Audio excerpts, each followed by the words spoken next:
It's 3:30 in the morning. There's fresh snow on the ground, and the cold air bites at your lungs and freezes your nose hairs as you get into your truck. Your gear's packed and your trusty rifle is ready to go. You are going mountain lion hunting for the first time. And if you're lucky, you'll cut tracks in the headlights of your truck that'll lead you to the most elusive predator in the woods. But cutting tracks is just the first start, and arguably the easiest part of the hunt. So what are good tracks? What do you do once you cut a set of good tracks, and what are the indicators of a killable cat? How far should you follow, and what do you do when you find a fresh kill? Well, we'll address these questions and more in this episode of Longwalker Outdoors.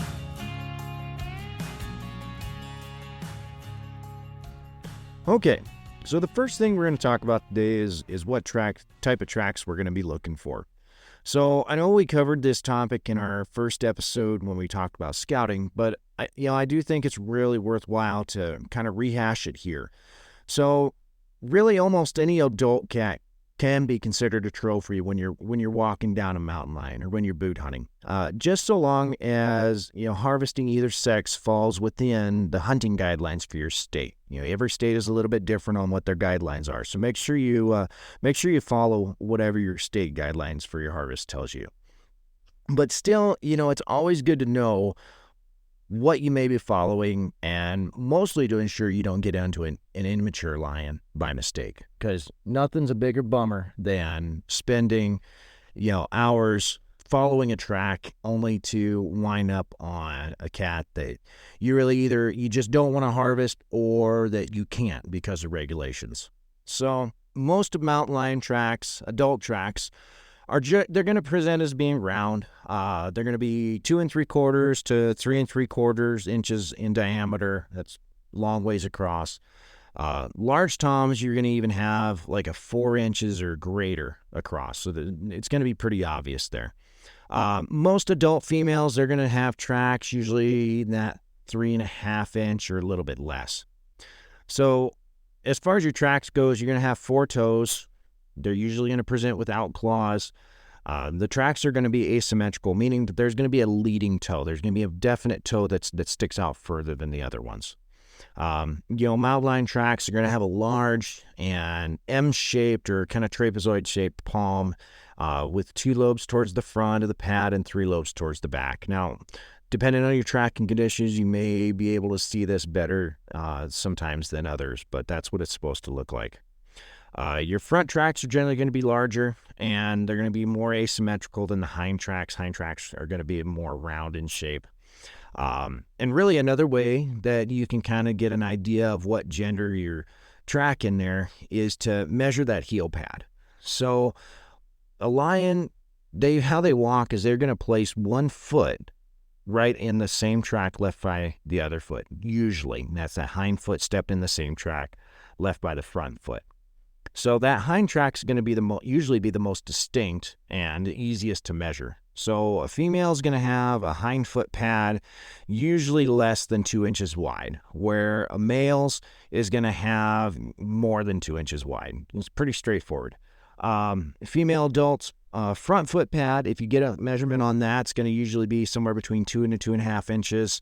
A male's going to be about an inch or so bigger, inch or half inch bigger than that. So when walking on the snow on level ground, you're going to see that a lot of males are going to have a stride that's going to be 40 inches or more, so a pretty long stride. Females and your younger lions are going to have a shorter stride. They're going to measure less than 40 inches, So an easy way to do this, if you don't want to drag a tape measure around with you, is you take a chunk of 550 cord and make it about, 4 foot long, and tie a knot from one end, in one end, and then run another knot out about 40 inches and tie it.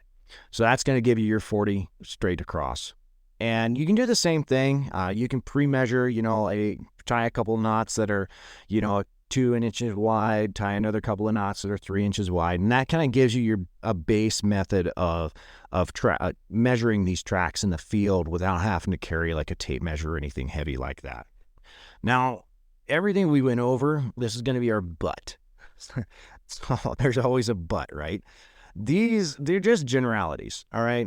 each lion's going to have its quirks. Each lion's going to have a little bit different. And, the track size isn't always completely definitive when you're judging the size of those lions, okay? There's been lions harvested, females with really big feet. There's been males with really small feet. So, take everything with a grain of salt. These are just kind of the generalities, but this is going to give you an idea of what you're dealing with, okay? So moving on, the next topic, when you're looking for tracks, make sure you're tracking when the snow stops, all right? So if there's snow the night before, what I mean is, if there's snow the night before you plan on going out, try to keep an idea of when that snow stops, okay? What that's going to do is it's going to be really helpful later when you're looking at a set of tracks and you're trying to figure out how old they are, right? So if it isn't snowing, try to get out, drive your highest percentage roads the night before. So let's say you had a good snowfall 2 or 3 days prior to what you're going out. All right, you're anticipating, well, maybe there's tracks, maybe there's not. You haven't been out in a while. Okay, if you got the time, get out the night before, because if you would run those roads and you see, oh, hey, the night before there was a set of tracks here, rather there weren't a set of tracks there, and you go out the next morning, and whoa, here's a set of tracks, so that you obviously know it got made sometime between when you drove through there that night before and that morning when you drove through there again. Okay, if you don't do that and you run across a set of tracks, you don't know when those tracks were made. It could have been a day ago, it could have been 2 days ago. I mean, there's ways to tell, but you kind of have to start getting deep into tracking, kind of look at what the melt was. You got to get down kind of on your hands and knees and really look into it and see if there's been any blown snow into it, if there's any edges melting, all sorts of stuff that you can look at to get a better idea. But easiest is just going out the night before, okay? When you go out, try to get out as early as you can.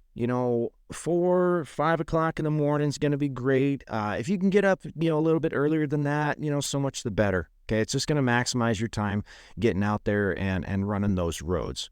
So a good reason why we do that is, one, you don't want to be so far behind the mountain lion. Okay, so if you cut those tracks, you want to cut them as soon as possible, and you want to jump on that track as soon as daylight gets going, right? So the other thing that you're looking at by getting out that early is tracks show up a lot better in the headlights of a pickup. Yeah, they just do. So you can actually run those roads a lot faster because you'll see it when you get out there. Those tracks just jump out at you. If you're running in the daylight, that snow kind of tends to blind itself out, I guess you'd say. And they don't jump out. You're going to have to take it a lot slower to make sure you're not missing anything. Whereas, like I said, when you're running out there at night, you run across a set of tracks, the way those shadows and those headlights hit those tracks, they're just going to jump out at you. They're easy to see, okay? Also, when you're driving, don't hesitate to drive the same road you've been down already, okay?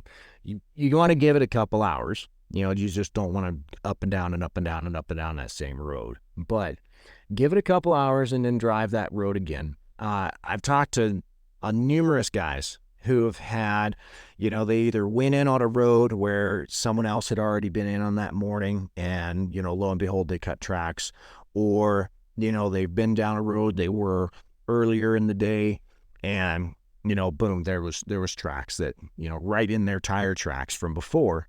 So, those lions, they'll hold up. They could be right up off of the road, and they aren't going to go running the other direction when the truck goes by. They're just going to hunker down. And then as soon as your truck goes by, they're going to go ahead and go on about their business. So, yeah, definitely drive those roads, especially if, you got out and did your preseason scouting and there's a lion that's in this area or that travels this particular road pretty regular. Yeah, don't hesitate to get back out there and look at that road again a few times, okay? The next thing that you're probably going to want to do, let's say you cut a set of tracks, okay? You really want to get an idea what those tracks are doing, okay? That's going to give you an idea whether that cat's even going to be killable or not, and it's going to set your strategy kind of for the next part of your hunt. So, as lions go through their territory, they're doing like one of four things, okay? They're either searching for prey, they're traveling from one location to another, such as like a kill site or a watering site or their den. They're looking for a mate, or it's just they're just out roaming their territory. Okay, it's kind of generally the four things that you can say cats doing cat things. That's what they're doing, right? So when you find a set of tracks, follow them for a half mile, maybe 3/4 of a mile. That's going to get you a really good idea how that cat moves over the ground. Okay. So for an example, let's say this cat that you found these tracks on, it just lines out like an arrow. Okay. It doesn't really deviate from a general point on the compass, except for like big terrain features, You're just probably not going to get caught up to that cat by following the tracks. Okay. That cat's traveling. And it's moving, and it's not stopping for anything, and you're just probably not going to catch up to it. It's not worth following, okay? A couple things you can do if you get on it like that, okay? Stop. The first thing I'd do is stop and take a look at a map, okay? See if there's going to be a road that's further along that cat's path or direction of travel, and maybe you can go and get around on that road and see if you cut those tracks again. Okay, what you're doing is you're cutting a ton of time, because it might only take you, maybe it takes you 10, maybe it takes you 15 minutes to get on that other road and get up there where you think and drive it. Well, you've probably just saved, I don't know, half hour, 45 minutes or so of work, just right there. Okay, and you can keep doing this, especially in the Black Hills. The Black Hills is phenomenal for this, because you can there's roads everywhere. There's logging trails, there's ATV and UTV trails, and there's Forest Service trails, and there's just random trails out in the middle of nowhere. You don't know where they came from, okay? So the access in the Black Hills is crazy. And that's a large part of what makes this style of hunting work. Okay, you're not going to be able to do this as effectively in, say, the Rocky Mountains. Okay, there's just not the same access. But here you can. So drive those extra roads, get around that cat, and you might do that 2, 3, 4 times or however until you stop cutting tracks. Okay, once you stop cutting tracks, you got a decision to make. Okay, if that cat's been traveling pretty much the same direction, you're cutting tracks, you've done a good job of anticipating where it's going to be. Okay, it's possible that cat's still traveling. It kind of depends on what time of the day. If it's getting towards midday, maybe they found a place to hold up for a little while. Maybe they were traveling to a den or a kill, and they're back in there on that. So again, maps are really important here, because you can kind of look at where you are, look at where the cat was traveling. Hopefully you've been marking each one of those places where you've cut tracks on the road with on your Onyx or Go Hunt or whatever app that you're using. And you can get a really good, by kind of drawing an imaginary line across all of those waypoints, you can get a pretty good idea where that cat may be. So you got one of two options. You can either kind of just try to sneak back in there and start pulling some circles and trying to cut those tracks again, or maybe you just get in a good spot and do some calling. Either way, you're probably ahead of him, and you got a pretty good chance there. The other thing you can do is go back to that last point that you had tracks on that last road, get out, and then start following those tracks. And here it becomes kind of a different story, because you're wanting to cut time, you're wanting to get as close to that cat as you can, sure, but what I like to do is I don't try to like walk up to them and ambush them, in their bed or whatever. I just don't feel I'm that sneaky. Okay. I do pretty well, I think, but cat's got a lot of stuff going on for him in the sensory world, and I just don't have a lot of confidence in being able to sneak up, on something like that. So what I like to do is, I'll walk in, and about every half mile or so, I'll find a good place and I'll sit down and call for a bit. If I think I'm close to the cat, it ain't gonna work if you think you're a half hour, or whatever behind him still. But if you can cut some time and you think, well, he might be within a 1/4 mile of me or so, great time to stop and try to do some calling there. So that kind of covers in a nutshell, if you get on a set of tracks and they're just lined out. So the other thing that you're going to run into is those tracks, you follow them for a little ways and they're just kind of meandering. It almost looks like he's drunk or something, stumbling from one place to another. He's sticking his head in every set of jack pines, or he's moving from one ridge and then he'll kind of side hill for a little bit, then he'll go down and then he'll kind of cut back the other way. So those cats, those are killable cats because they're wasting a lot of time just kind of putzing around. They're either hunting, looking for prey. They're out there looking for a mate. They're looking for something. So they're spending less time just lined out traveling in a straight distance, and they're probably not all that far ahead of you, depending on how old you think the tracks are. So you cut a tracks in the middle of the day and they're doing that, they're probably going to be a little bit further behind you because likely they cross that road during the night. But that's where, I wouldn't follow those tracks more than probably that first half mile. And if they've been doing that whole time, you need to sit down and you need to be calling. Okay, that's the first thing you need to do. Sit down, get your collar out, all right, and do a set. And I killed my cat from this year doing just that. We came up on those tracks, and they were right there. We knew they were fresh. We didn't go, I don't even think we went a quarter mile up on top of that ridge and called down into the base, and we had that cat in our laps in a little more than an hour.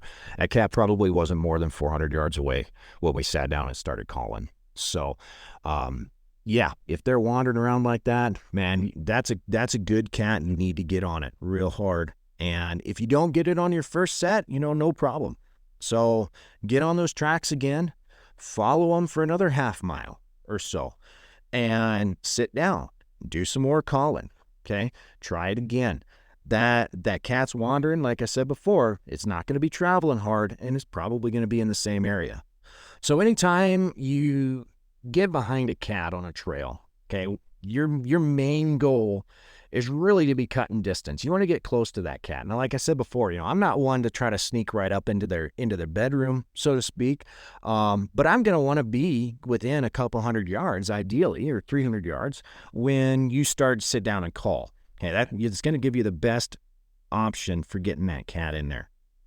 So cutting time, cutting distance is crucial. And it's really easy. Trust me, I did it, especially when I was starting out. It's really easy just to kind of put your head down and follow that trail step by step, okay? And, sometimes that's what you got to do, depending on your conditions. If you got really good snowfall, though, you can make up a lot of time, okay? Keeping your head up, looking out, looking for ways to cut corners and make up some time, okay? So some opportunities you have is those cats are going to go right through these dense, gnarly jack pine groves, okay? And it's going to take you minutes to get through what took that cat maybe like 30 seconds. All right, they're just going to zip through it. They're narrow, they're short, they're small. They're going to rip right through that thing, where you're going to spend time pushing and shoving and dumping snow down the back of your coat and just getting mad trying to push through that jack pine. Don't do it, okay? Skirt around it. Just go around the whole thing. Heck with it. You'll be able to cut their tracks on the other side, okay? Now, like I said, tracking conditions being what they are, if it is, you've only got an inch of snow on the ground and it's warming up pretty quick, maybe you're gambling a little bit, all right? Maybe you don't find those tracks coming out the other side, and that happens, right? That's hunting. But you kind of have to take that gamble and try to cut some time off. The same thing, them cats are going to go up these boulders.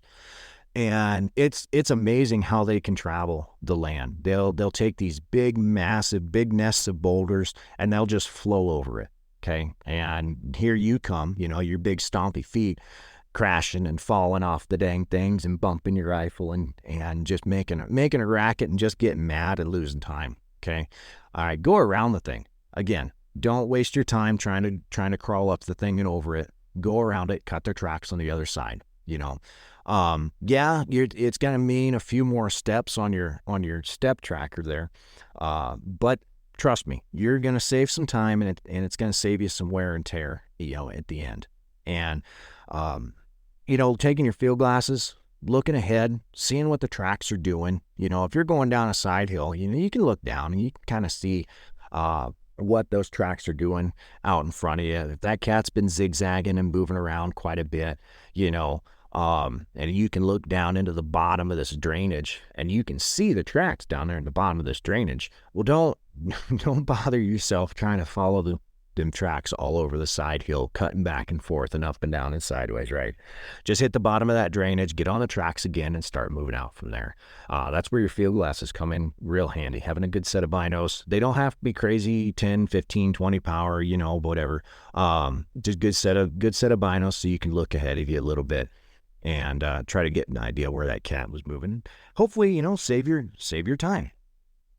Hey, so one of the questions I get a lot, and I seem to get it a lot from, guys that they're seasoned hunters, all right? They're seasoned deer hunters, seasoned coyote hunters, and they're worried about the wind. They're worried about their scent. Simple answer to that is you really don't have to worry about it very much. Lions aren't scent-based predators. I've personally never had one bust me from coming in downwind or coming in a crosswind or really anything. I've had multiple instances of cats walking, on my footprints along the route to a kill, a kill that I've been sitting on, and it got dark and I left, came back in the next morning, and there's cat tracks right in my boot prints, I was walking out.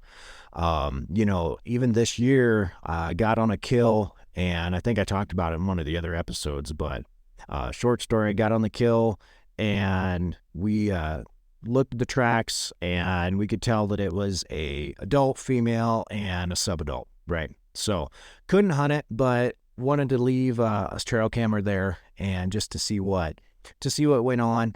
And we set that trail camera up probably about 8 or 9 feet from that kill, right? And about 45 minutes or so later, we had cats come in on that kill, and I got video pretty much all night of them on that kill, just hanging out, eating a little bit, taking naps, doing what cats do. So I'm pretty convinced that scent really doesn't bother them a whole lot. So when you're making your set, worry more about where the cover is.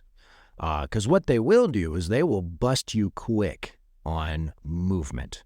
Don't worry about your scent. Don't worry about none of that. But get somewhere where you can hide your movement. So that kind of leads us into the next little section here. So how are you going to set up? So for this, let's say we got on a kill, okay? And that kill is there, and you've got pretty good line of sight. How far away should I set up? Well, really, as far as you're comfortable shooting is what I would tell you. The further the better out to your comfortable shooting distance, because what that distance is going to do is it's going to make it less likely that cat is going to bust you as you come in, or as that cat comes into that kill. And really the same thing when you're setting up to call.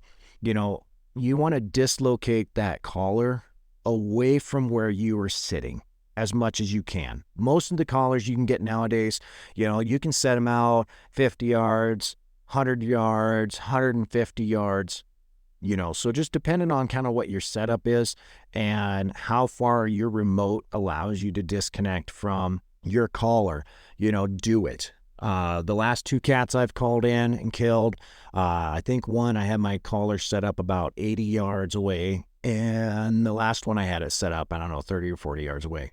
But really, you're going to be limited by the cover, You can't set it out in a meadow and expect a cat to come in and walk right up to that collar like a coyote will. Okay, they're going to hold up, and they're a lot more sneaky than that. Okay, so set yourself up where pretty good cover, but where you've got good shooting lanes, and that those cats are going to have to cross to come through and come into that collar. But definitely don't set it don't set it right beside you. You're going to end up with a cat in your lap. Although I do have a good friend of mine who likes to do it exactly that way. He'll find the deepest, nastiest, thickest crap that he can find. He'll get into the middle of it, and he'll set that collar down, and he shot cats at 25 yards or less. So braver man than I am. I don't like doing that. I've been successful not doing that, and as long as I'm successful not doing it, I'm gonna keep not doing it. But that's how I do it. I set it up, dislocate from it, and do the best I can to minimize my movement. And that includes running that remote. Keep the movement small as you're scanning with your eyes more than your head. Okay. One of the things that I carry with me to kind of help with that is I call it a ghillie blanket. I don't know what it's really called, but it looks like a ghillie suit someone cut up and just stitched into a 5 foot by, I don't know, 6 foot blanket. I carry that. I carry a couple of bungee cords and some 550 cords, and I'll string that across in front of me, between a couple of jack pines or some rocks or whatever I can. And I'll set it up high enough to where, I'm sitting behind it. It covers me from about the shoulders down, but I'm able to see, I'm able to shoot over it. But that's really effective in reducing the visibility that cat's going to have with your movements, because even your small movements with your fingers, with your hands, with your legs, or trying to manipulate your call, cat's going to pick up on it, and they're just going to hold up, and they're just going to sit there and watch you. You may never see it. You may never even see that cat, but it'll see you, and it'll just sit there the whole time and just watch you at that point. So make sure that you get behind some cover, that you get away from your call, and that you minimize how much movement that you have. I know a couple of guys that's been successful with tree stands. It's kind of the same principle with deer. Cats are the biggest, baddest thing walking around up here in the Black Hills anyway, and they just don't have as much need to look up. And so if you got a good tree stand, you want to haul it in and set it up over top of a kill, or if you've got an area where a cat comes in pretty frequently and you want to use that tree stand, sit up there and use that out of the call, more power to you. I know guys that have done it, and it seems to work pretty well. When you do set up, and I know I'm kind of bouncing around back and forth, and I apologize for that, but talking about calling, all right, when you set up for a call, you can just expect to be there for about an hour. I wouldn't call for any less than that. I've had my first cat came in at about 45 minutes, thereabouts. My second cat came in, and I actually saw movement down in the bottom of this drainage where I was calling through. I saw movement down there at about the 50-ish minute mark, and it took another 15, 20 minutes for that cat to come in to actually walk out where I could get a shot. So definitely be prepared to sit there for an hour. That kind of throws a lot of the diehard coyote guys for a loop as well, because they're used to, if some hasn't come in 10 minutes, some hasn't come in 15 minutes, they're picking up and moving. And I do the same thing when I'm hunting coyotes, but you definitely gotta sit there and wait it out and be a lot more patient. And it's a mental game at that point, because every time you look down at your timer or at your watch and you're wondering, wow, that was, I had to been about 20 minutes and it's been about 10. That definitely throws you for a loop, So definitely sit there, be prepared to be there for an hour, and don't be in a hurry. Don't rush it, because those cats, they take their time. They take their sweet time coming in. So you've done all this work. You've been sneaky. You've got out there. You found a cat, and you bump him, right? Bump him. You don't get a shot. That cat disappeared. So now what do we do? Right? So you got to understand that cat's probably going to do one of three things. Okay. He's either going to just book it out of there, head away, run as fast as he can, and keep going.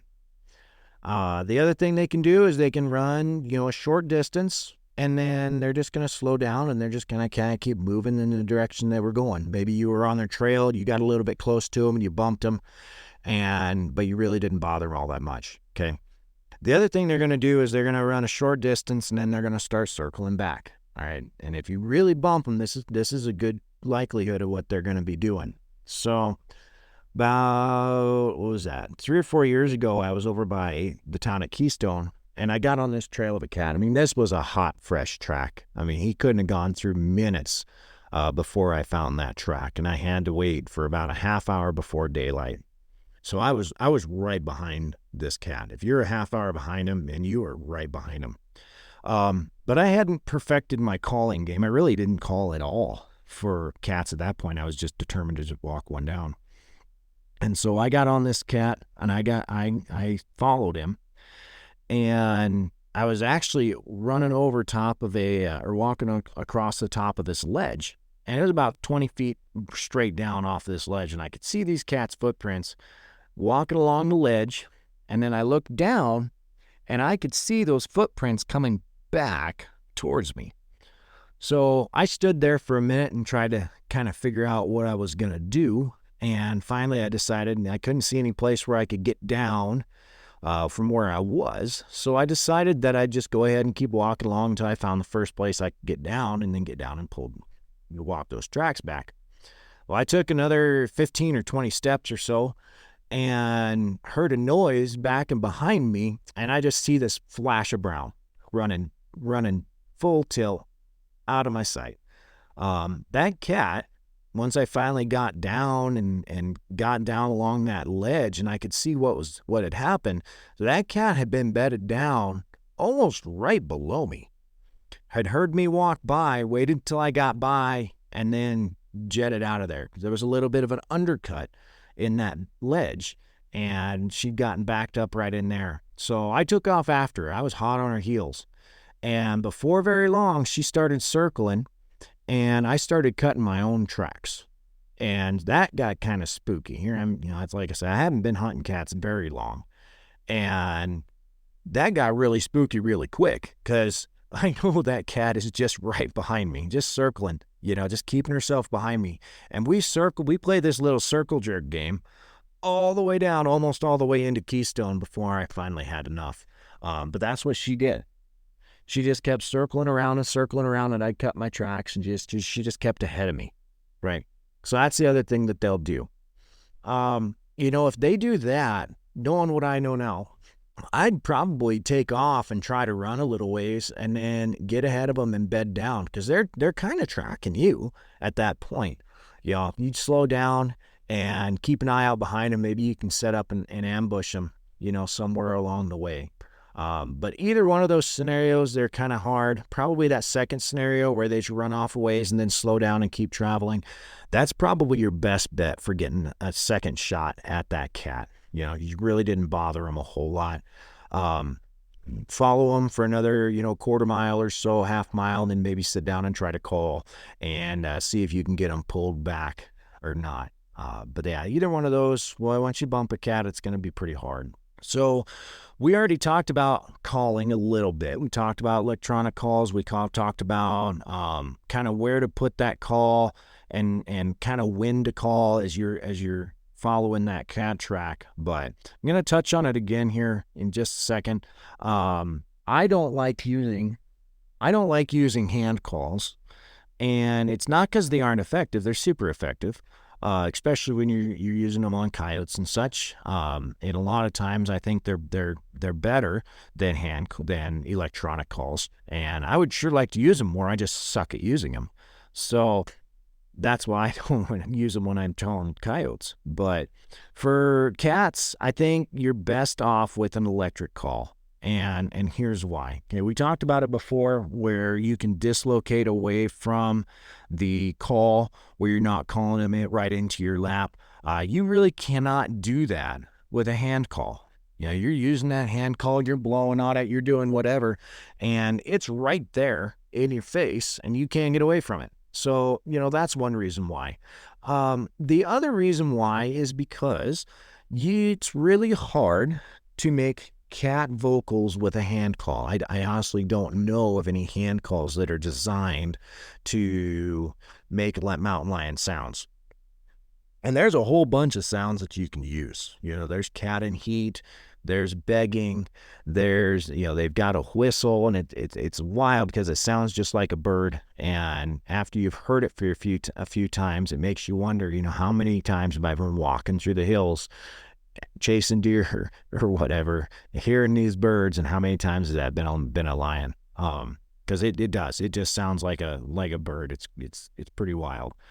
So they've got lots of different vocalizations, growls, and different things that they use to communicate with each other. and you just simply can't make those with a hand call.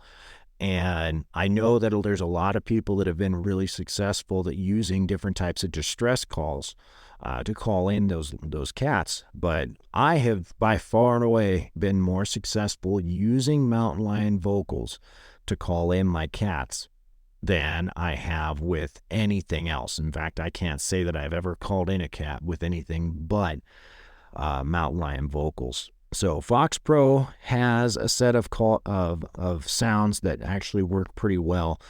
They come standard on their Fox Pro sound downloading platform, and they've got all the basic ones. If you look out there, you can find other ones on the internet that you can download. I know Fox Pro, you can use MP3 files, so you can download some of them extra ones and use them. There's some pretty good ones out there that you can just have to look around a little bit and find. But definitely use that. Excuse me. So one of the other questions I get is, how do you make it sound, right? I guess you'd say. What sequences do you use? So when I'm sitting there I got my call set up, I'm ready to start calling, and I'm trying to figure out, how am I going to fool this mountain lion into thinking that I'm another mountain lion, right? So I kind of turn on my Nat Geo Wild internal TV station, for a minute. And I kind of just picture a scene where, I've got a cat on a kill, or I've got, a couple of cats, and maybe they're a mating pair or something. And I try to recreate that scene with the calls that I have in my call. So, maybe I'll start out with some whistles, and then I'll move into a mating call, a female in heat, let's say. Or maybe I'm picturing that there's a kill, and I've got a good one that's a calm feeding, and it's just a mountain lion kind of doing its thing, growling a little bit. Maybe there's another mountain lion there, and they're kind of arguing about who's on the kill, and then it has actually like crunching sounds, and you can hear the cat actually crunching the bones and such. And that's a really good one if you're sure their cats are close and you just need to bring them in just that little bit more to get them to step out. There's another one, low defense, is what I actually used to seal the deal on my cat this year. And it's just, think of a cat, even a house cat, that's, they're mad, they're angry, and they just want you to back off, but they're really just not blowing it out yet. That's kind of what that sound is. I know I'm doing a horrible job describing these sounds, guys. I apologize. But it's the best I can do. It's what you got. So you're stuck with me. But that's what I do, is I kind of try to picture that scene and then recreate it through my call. And it seems to have worked for me a couple years now in a row. So we'll see if it keeps working or not. But like I said, there's a lot of guys that call them in off of distress calls. So don't stop using those. There is a note on distress, though. I think the cats, they seem to come in more or just as much off of curiosity as anything else when you're running those distress calls. A lot of guys will say, pick the weirdest thing you've got in your caller library and play that. And because that's what they're going to come into, because they're curious, right? They're cats. The curiosity proverbially killed the cat, right? So I know guys that have brought them in off of like a prairie dog fight, or a what was that one? Like a screaming kitty, or a couple of different others, just oddball sounds, Don't be afraid to use some domestic sounds. A lot of the cats, especially if you're close to the urban area, mountain lions are kind of notorious for being hard on the feral cat population. So if you've got some feral cat sounds on there, don't be afraid to use them. So just kind of try anything and everything. You never know what's going to bring them in, but it's worth giving it a shot regardless. So the last thing we want to talk about today is really making the shot. And arguably, this is going to be the most important part of this whole thing, right? So everything's led you up to this point, okay? Couple different ways lion's probably going to present itself. You've got the standard broadside shot. That's going to be, it's self-explanatory. You've hunted it all, that's going to be pretty self-explanatory. Put it in the boiler house. That's personally where I like to aim for. You can do, your high shoulder shot or whatever makes you happy there as far as that goes. But a lot of times what you're going to get is as that lion comes in, especially if they're coming straight at you or if they've busted you, okay, and they're sitting there watching and just trying to figure out what you are, you might get presented with a straight on shot. And this one's going to be tricky because the lion's torso is relatively narrow. Okay, you've got a pretty small window there to shoot at. So making sure that you're aiming center mass, and really what I would do is right kind of below the chin. Okay, you can start to see a color change where the lighter colored chest and belly hair come up and start to meet that darker colored hair on the top and the sides. You're going to win high on that right under the chin. And like I said before, make sure you shoot center mass, because I've talked to a couple of guys that have hit and lost mountain lions.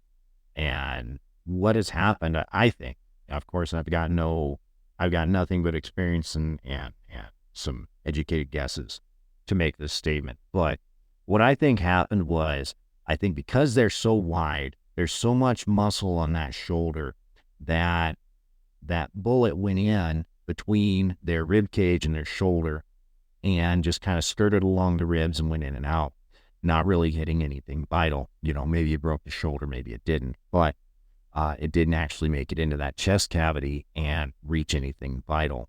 Okay. So making sure that you take your time, get steady, and make a good shot. And really, guys, if the shot's not there, be the better hunter and pass on the shot. Okay. If you don't have a good shot, don't try to force it. I mean, that's my personal philosophy. And, I think for me, that's the only real ethical way to do this, right? If you don't have a good shot, just don't take it. Quartering away, make sure that you're doing it. Honestly, I do it like I would when I'm bow hunting. Okay. I kind of picture where I want that bullet to exit, and I adjust my point of aim, accordingly. And quartering away can be a really good shot. So that's just a note on shot placement. Outside of that, guys, mentally prepare yourself for that shot. You can go into the psychology of it, but what I'm getting at is take the time to visualize that whole series of events ahead of time. Okay. So that it's not just you're seeing it and that's not the first time you're seeing it, at least in your mind, because trust me, the first time one of these animals comes into your call, or the first time you come up over that ridge and you see one laying there or standing there, it's gonna be a pretty epic moment. Okay. And if you haven't mentally prepared yourself for that ahead of time, you can get pretty flustered, you can rush the shot, you can make a bad shot, and now you're chasing a wounded lion, all over the hills, which is just absolutely not fun. Thankfully, I've not had to do that yet, but I know guys that have, and believe me, trust talking to them, it's not a fun experience. And it's really just the last thing we want to do as hunters, right? We want to make a quick, clean, and effective shot. So before you even get out there, right now, through the next year, whatever, take the time to visualize that. Go through the motions, okay? Picture where you're going to aim, visualize yourself in different environments, picture that cat in different positions, how it's presenting to you for the shot, and take the time to do that. It's going to mentally prepare you ahead of time. So as we conclude this episode of Longwalker Outdoors, I want to take a moment and extend a heartfelt thanks to those of you who joined us today. Click a like and subscribe to make sure you get all of our content. Do you have a story that you'd like to share or questions you need answered? Well, send me an email at longwalkeroutdoors@gmail.com or look me up on my Facebook page at Longwalker Outdoors and let me know what's on your mind. Now remember, the trail never truly ends, and the ending of one hunt marks the beginning of the next. So until next time, may your hunts be bountiful and your shots true. This is Longwalker Outdoors, signing off. Happy hunting, and may the wilderness always call you home.